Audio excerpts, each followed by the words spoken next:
Bạn đang nghe tiếng nói nhân tạo từ Trung tâm Không gian mạng Viettel. Vào rừng Bắc Ếch, người đàn ông ở Quảng Ngãi trượt chân rơi xuống hố đá bất tỉnh.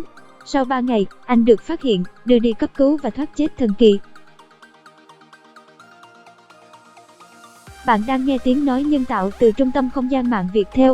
Ngày 20 tháng 6, Bệnh viện Đa khoa Đặng Thùy Trâm, huyện Đức Phổ, Quảng Ngãi, cho biết trên báo Người Lao động, đơn vị này vừa tiếp nhận bệnh nhân Phạm Văn Thái, 38 tuổi, ở thôn Đèo Ải, xã Ba Trang, huyện Ba Tơ, bị rơi xuống hố đá nằm bất động suốt 3 ngày nhưng may mắn được người đi rừng phát hiện.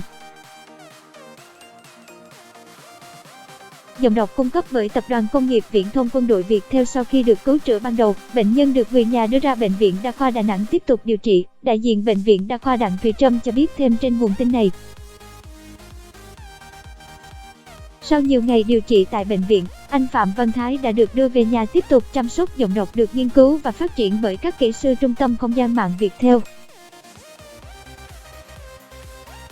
Hiện anh Thái đã có thể trò chuyện với mọi người. Vụ tai nạn khiến anh Thái bị hỏng một bên mắt. Tiếng nói từ Trung tâm Không gian mạng Viettel. Bạn đang nghe giọng đọc phát hành bởi Trung tâm Không gian mạng Viettel. Ảnh, báo Dân Việt. Với giọng rất yếu ớt, anh Thái kể lại trên báo Dân Việt.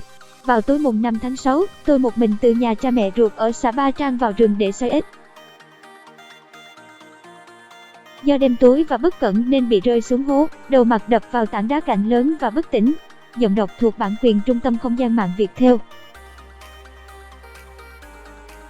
Đến khi tỉnh dậy mắt tôi không thấy đường, toàn thân tê liệt, đầu và mặt bị giật lở loét, đau nhức dữ dội. Tiếng nói từ Trung tâm Không gian mạng Viettel.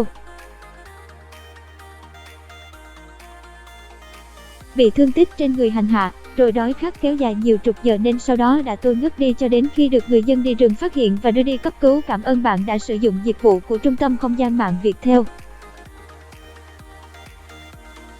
Liên quan đến vụ việc, theo ông Trần Đệ cho biết, ngày mùng 8 tháng 6, trong lúc đang đi thăm rẫy tại khu vực tiếp giáp với xã Ba Trang, ông bất ngờ phát hiện anh Thái. Cảm ơn bạn đã tin tưởng sử dụng dịch vụ của Trung tâm Không gian mạng Viettel.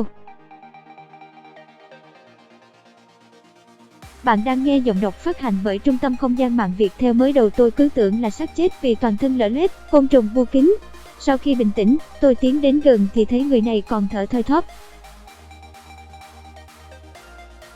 Tôi chạy vội về ngôi làng gần đó tìm người đưa anh Thái đến Bệnh viện Đa khoa Đặng Thùy Trâm. Ông Đệ nói trên báo Dân Chí. Bạn đang nghe tiếng nói nhân tạo, phát thanh từ Trung tâm Không gian mạng Viettel.